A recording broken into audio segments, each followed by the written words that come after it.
Good morning, tipo tayo ngayon. A blessed Friday. Ito po, wala pang araw, pero andito na ang aking mga fur friends. Ayan po sila.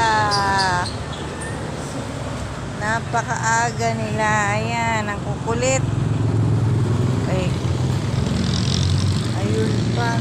Nakikita niyo yun? Ayan pa po. Oh, ayun pa yung isa sa ilalim. Wala na akong lalagyanan. Magandang umaga sa lahat. Thank you, Lord. Salamat po sa panibagong araw na to. Panibagong lakas, panibagong pangarap, panibagong pag-asa sa buhay. Salamat po and thanks for viewing.